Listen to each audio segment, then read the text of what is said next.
over the 130 races that he and Denny Hamlin have been working together, he has a metric of how many races were they capable of winning. He said they factored out that 40 of those races they were capable of winning. They've won 17. He said that's a maddening fact. I know we've probably a series leading 17 together, but he said, I feel like that's where we're striving as a team, always trying to find that little bit, trying to find those races where we're capable of winning. We've got to go out there and execute. That's what we want to bring in the playoffs in 4 races here. He said right now this team is on full aggressive mode to find that execution and bring it to the playoffs.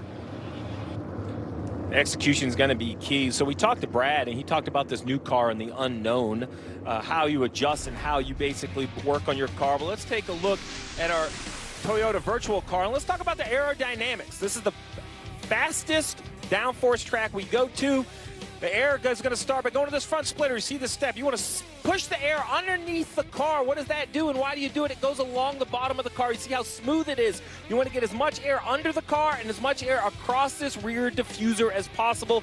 That's what creates the downforce. It speeds the air up. So we're going to take a second here, turn to the back, and we're going to turn the smoke on.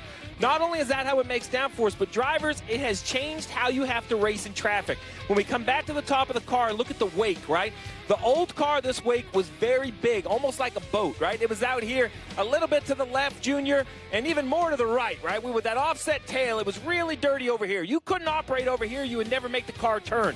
Now it's much cleaner. That very narrow white area, that's really the only dirty air for this car. So that's how it makes downforce. But following this car, Jeff, I don't think you have to get as far out of line to be successful. That's going to be a key today. Well, not only do you not have to get out of line as much, you can get out of line on either side. In the past, you just showed it, that air would come off the right side. You'd have to get your left fender in clean air. That was the way you made a pass. Now with this car, you can get your left fender or your right fender, and you don't have to be offset as much. So that's why we've seen more passing this year on the 1.5 miles, and the races have been so exciting.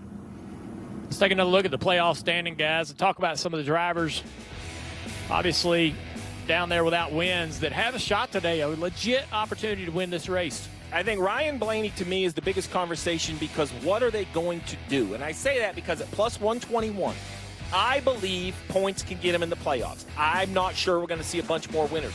But what do they believe? You just mentioned it. Harvick, Bubba Wallace is on rails this weekend. Those guys can absolutely win this race. That would flip this upside down. But, Jeff, if Ryan Blaney doesn't feel they can, do you just try to score as many points as possible and not hurt yourself with some crazy strategy? Well, you always try to score as many points as possible, but look what the challenge is up ahead. There's 4 races left in this season. We're at Michigan today. It's a 2-mile high bank oval, super fast. Next week, we go to a 3/4 mile short track. It couldn't be any more opposite than these 2 racetracks. Then, let's just throw a road course in there. By the way, this road course is completely different than the other ones, much faster. A super speedway of road courses, and then a real super speedway in Daytona. And we know at Daytona, anything can happen. Anybody can win that race. That's the last race of the regular season. That is going to be complete chaos. I said it week 1, I said it week 20, and I'll say it now. If you depend on Daytona, shame on you. Anything can happen there. NASCAR continues to add laps under pace here as the track is dry, but the drivers are giving NASCAR some ideas about maybe where the track isn't perfectly ready for racing yet. You know, Marty has an update. Let's go to Marty. Hey, Junior, just think about the opportunity that lies right in front of Bubba Wallace here. First career pole. He's also on a streak of career best, 3 straight top 10 finishes. This race team, no doubt, has the speed today, but can Bubba deliver behind the wheel? That's the big question. And Steve, you know, Robert Booty Barker is his crew chief. Bubba Wallace drives for Michael Jordan. He drives for Denny Hamlin, some very popular names. But Booty deserves the credit for keeping this race team together. We talked about sort of that blow-up on the radio that Bubba had a few weeks ago at Nashville.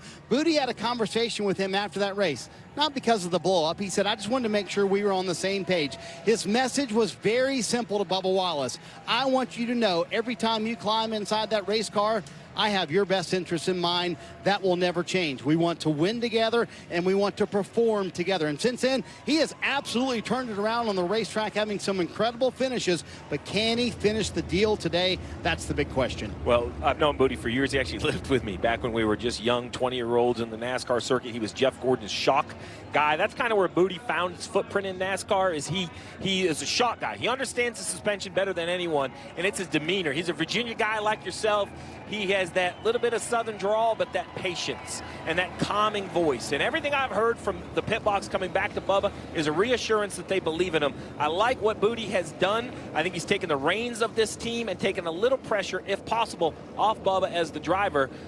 It's impressive to see what Booty's pulled off. Yeah, he's done a great job. Southpaw's the speedway, buddy. That's where he cut his teeth. Listen, I think Dave Rogers right here also, he's a performance director with the 23 car. The advisory role, works with the crew chiefs, engineers. That guy has 18 Cup wins. He won Xfinity Championship last year with Daniel Hemrick. Engineer for Tony Stewart when he won his championship. Dave Rogers, he's also a large part of this team. We've got the one to go from NASCAR. Lights are off on the pace car as these guys are coming around turn 2, getting ready for the green flag. All right, so Junior, I'm going to put this right on you. Bubba Wallace, first of all, has chosen the outside as the pole sitter. We should document that.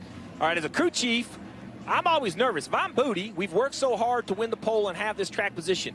But now Bubba has to take a green flag and roll down into a rain-clean turn 1 and do everything right. You know, you can't give this track position up. Can he be conservative, or is it basically as hard as you can go, just hoping everything's the same with the rain that's passed through? Yeah, I mean, I think starting in that outside line is a smart choice. Gives you a lot of options. If you need to chase the car up the racetrack, you don't have a car on your outside that you're going to get into.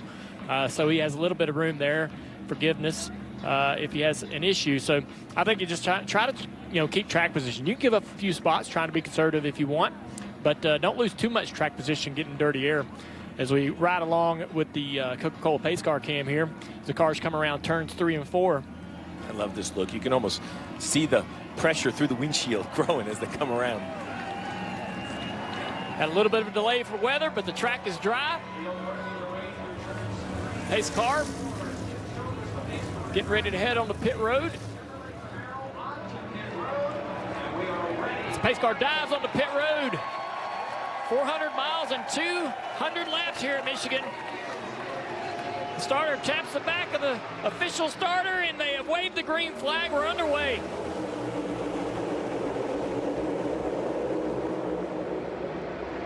Tight restart down here into turn 1. Good push by Logano. Sends Bubba off into the lead.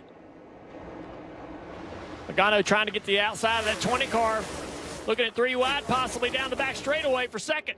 That put Christopher Bell in the middle. He went to the outside. Now Tyler Reddick jumps to the middle of 3 wide. Some good aggression there from Tyler Reddick to gain a few spots early on this first lap.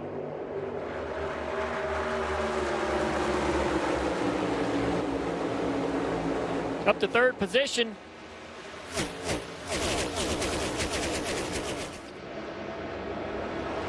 We talked about the arrow wake and how you want to step out of line to get downforce to make a pass. Another thing we're going to talk about, these cars naturally very draggy. What does that mean? You want to be in line down the straightaway. We've seen 2 or 3 tenths of a second slower running completely by yourself. You see right there, Christopher Bell jumps out of line, but he's got to help his teammate. Oh, tries to get back in line. Larson had it filled.